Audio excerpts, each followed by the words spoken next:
Okay, so next, I'm going to talk about how to characterize these causality structures and qualia. And one thing it becomes clear when you start to think about this investigation in the way that I propose is that we don't actually know much about these qualia structures actually. And that's the way, that's the next thing that I'm going to talk about. So for example, just think about, seeing this in a Mona Lisa face. Presumably, your experience of the face is, the composition of the eyes, left eye and the right eye, and also nose and also mouth. But it's not the kind of thing that you only experience this entire face, or for that matter, everything is kind of visible. And then each of them is actually also composed of many different kind of subsets of the parts. And then eventually, you also are experiencing all these, each of the parts as itself. And this is related to, in a sense, the compositionality of the experience as IIT is proposing. And that was a case of the face. And I already pointed out that sound may have a different kind of a structure, such as this helical structure, and the color qualia also has a different kind of qualia structure.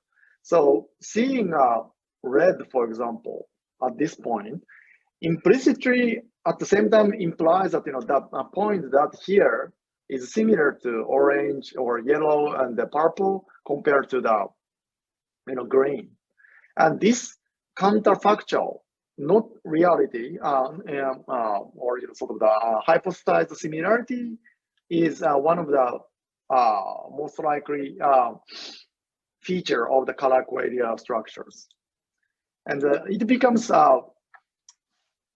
more striking once you notice several things, actually. One is that at each point in space and time, two color qualia cannot be actually experienced at the same time. And this is probably similar to the structure of taste or smell or touch, where two things presented at the same time, same location, merges, and then to generate different kind of qualia. And this can be a bit different from other types of the qualia, such as visual or auditory types of the qualia, or such as a visual motion. Let's say you can actually see something moving to the left and also to the up or something like that at the same location at the same time, right? As well as faces also can be transparently presented, and they see two faces at the same time, same location. And the sound is also the case, same. There may be some kind of interference when it's close, or let's say in the case of a motion, when the visual motion is in the same similar direction, it merges as well. But in the case of the color, it seems it's always a case that you can't just merge any two colors. And also another type of the structural property of the color is that we can't lose color qualia as its own. So for example, what I'm saying is that you cannot lose, even if you have a very specific brain lesion, you can't just lose color of red. I talked about in a week 4 or 5 where introduce this brain lesion called achromatopsia, and these patients who report the loss of color, or upon examination, they are revealed that they don't have a normal color sensation in one particular area. Let's say the top right quadrant and so on.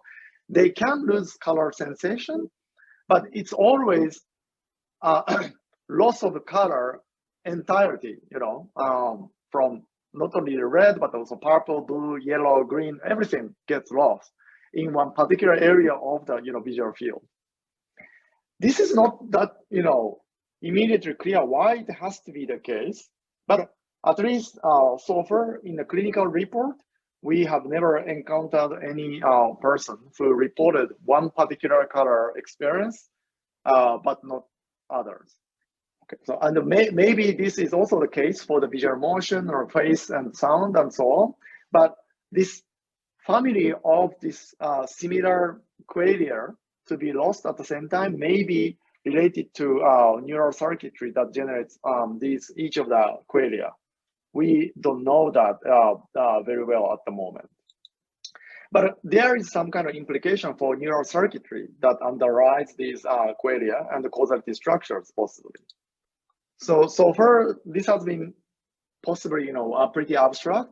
And so I'll just try to make it more, concrete. And we may, I may ask this in a quiz. So how can we examine and characterize qualia structures? So in the classical psychophysics, what we tend to ask, especially in relation to consciousness, is that did you see A or not? And then you say yes or no, and then with some confidence rating or something like that. And that's been, the prototypical experiment that we have examined quite a, in detail, quite a bit in detail for the blind side experiment, for example. And then the proposed qualia structure psychophysics would be not to ask about, did you see X or Y, but rather, to make it broad, what did you see? And also, how did you see it? And then these kind of question has much more freedom and may need to adopt the response and the analysis strategy quite a bit. So the first one, what did you see, would require verbal report or typing report, and how did you see would require similarity judgment or inclusion, or is A included in B or something like that, and other types of relations needs to be investigated. So in an example of the what did you see kind of experiment, first let's consider this classic paradigm of the sparring paradigm. If you are shown briefly this, by the way, this is highly related to Qianshen's initial presentation example in the week 1. If you are shown this type of the letter array for just 50 milliseconds, and then you tend to have an impression that, oh, I saw 12 letters. But if you are asked by the experiment, which letter did you see, or did you see A, or did you see O, or did you see W, and so on, it turns out that people can report only up to 4 letters correctly. On the other hand, this what sparring actually showed was, after showing this stimulus without a mask, if there was an auditory cue to direct your attention to either top row or bottom row or middle row, then that can recover again 4 letters. So that he suggested this post-cue paradigm, that maybe we are actually initially encoding the information for all of these 12 letters and then quickly forgets and so on. But the important thing for consciousness research is that this type of the experiment has been usually interpreted as that the amount of the information in consciousness is up to 40 bits per second. And this has been reviewed by this Noretrandas in 91. Many different kind of the variants of the experiments almost always result in this really lower bound of the information storage. And this doesn't seem to correspond to what we are usually feeling as the rich experience we have across vision and also audition and touch and so on.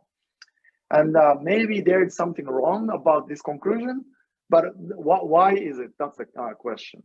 And my proposal, or our lab's proposal, is that if you ask, did you see X or Y or Z, from the experimental point of view, then you can't really capture the richness of the experience. But if you ask, what did you see, then it's much more proper to address this kind of question. So to address this kind of thing, what we came up with is this new paradigm, experimental paradigm, that we call massive report paradigm. So here, what we show is something like this type of brief presentation of the images, and then we ask people to report what they saw in various different ways. Okay, and this is project owner's project Cao Ko last year, and we are now writing up the paper for this. And in this particular case, we asked the subjects to report 5 words that they saw after each of the image. You know, we didn't show multiple images at the same time in this particular experiment, and then also ask the confidence rating. The quite different kind of design from the previous experiment is that we use lots of images, and we use it in a way that subjects cannot expect what to see. And this is impossible to do with the previous paradigm, because previous paradigm we wanted to have an answer and also foil beforehand, but we basically completely discarded that kind of concept. And then we asked people to type in the report or what they see, and then we use the online experiment platform and to get lots of participants. And then lots of participants, which was not possible to do with the traditional paradigm, allows us to also get the statistics and also reliability of all these responses. And then Kianshen, another TA for this class, is doing this kind of experiment, but using not the words of a free report, but showing these small patch of the images at the time, and then asking them to report whether they saw it, so that a particular patch at the location they are specified. So this is closer to the classic paradigm, but it's much more radical in the sense that we here show one of the images that is never possible to expect, and then we show one patch, and then ask, did you see this or not? And then after that we show another patch, did you see or not? And then another patch, and then did you see or not? So this form of the image-based massive report paradigm can be also done to address the same questions.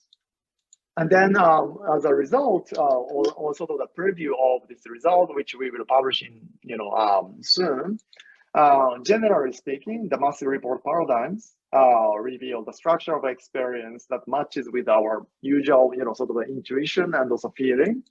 And any moment of experience seems highly structured, as IIT also proposes as a composition, information, integration.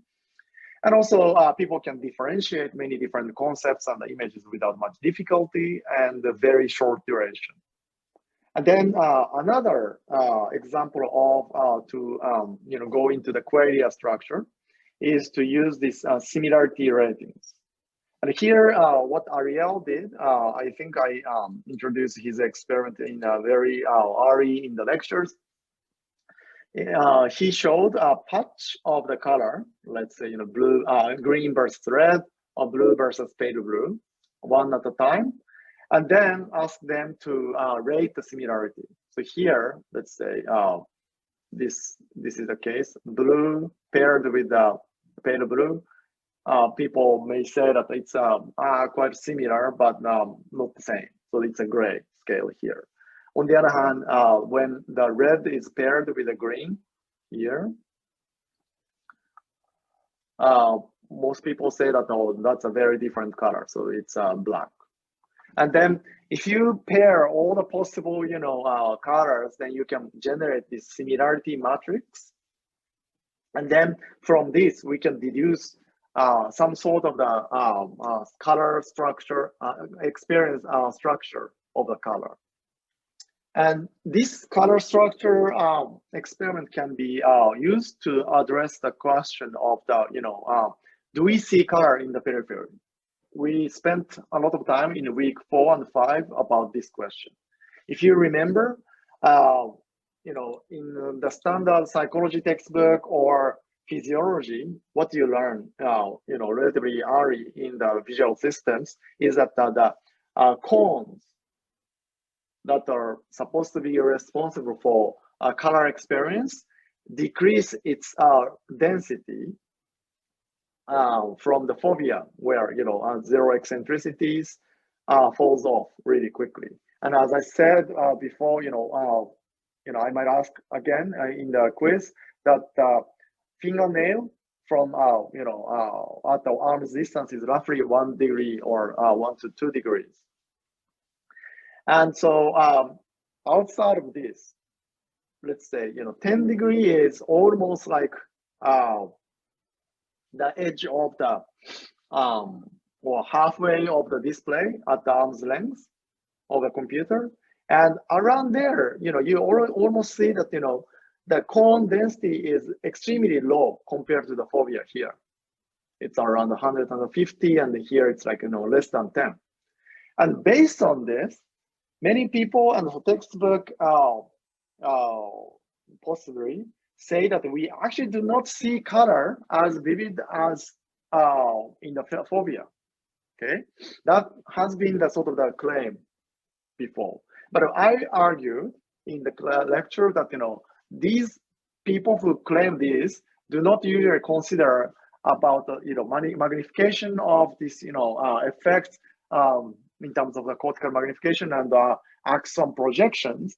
And so if we magnify the stimulus like the right side, then there is actually no loss of color vividness into the periphery. And that explains why we experience the blue sky in the periphery all the time if you go outside, because blue skies are, by definition, it's blue in a uniform way, and that effectively stimulates lots of peripheral retinal stimulus, retinal cones, and that generates this blue experience. But which one is true? That's the question.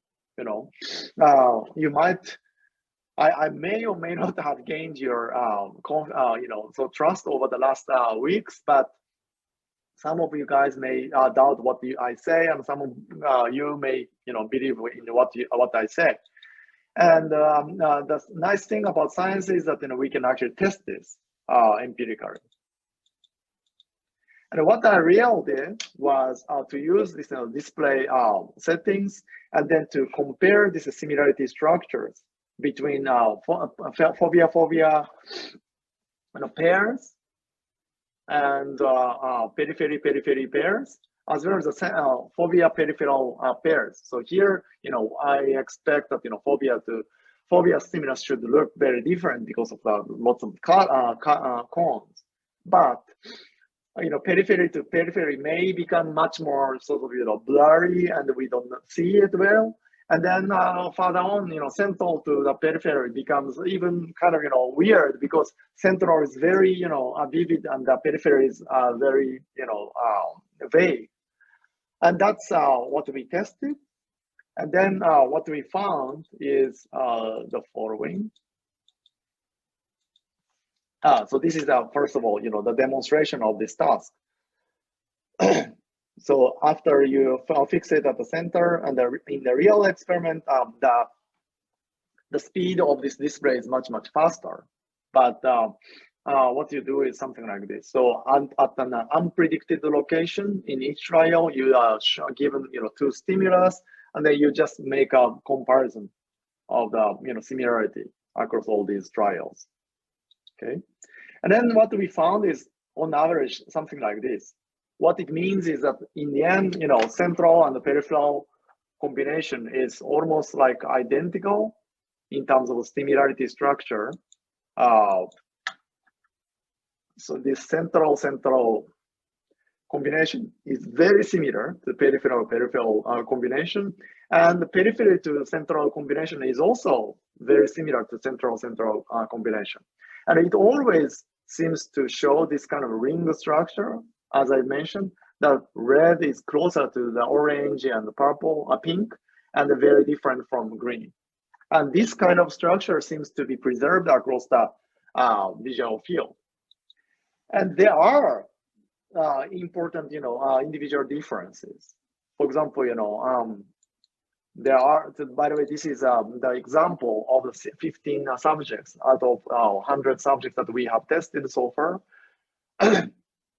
online, that, fovea to periphery always, is a gradual. Some people like this, and then this, and then, you know, all these things, all these people seems to gradually rate this, you know, similarity. However, there are some people who are very strict that, you know, only, you know, very neighbor color is similar, but not, you know, any further colors. And these another type of the person says that there is some kind of, you know, clusters of the categories that are considered identical, but not others. And why this kind of, you know, individual difference arises is not really clear at the moment, but we are trying to get to the bottom of this. So in summary, in this second part, I try to explain that the Qualia structures can be examined by addressing what do we see, you know, using a massive report paradigm, or how do we see using a similarity rating paradigm.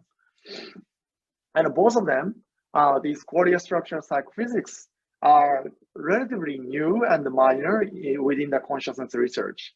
And most of the research uses still like, did you see X, or did you see X or Y type paradigms? And they are, you know, in their own very important and useful. But to get to the question of the structures of Qualia, that's probably not really rich enough. And as we are developing this, we encountered various problems. So, you know, paradigms and also tools for the analysis need to be developed. And once we have these Qualia structures together with the causality structures that I mentioned, introduced in the first part, then finally we can start to address the question of how we can actually test the correspondence or relationship between the Qualia structures and causality structures. And that's going to be the next video.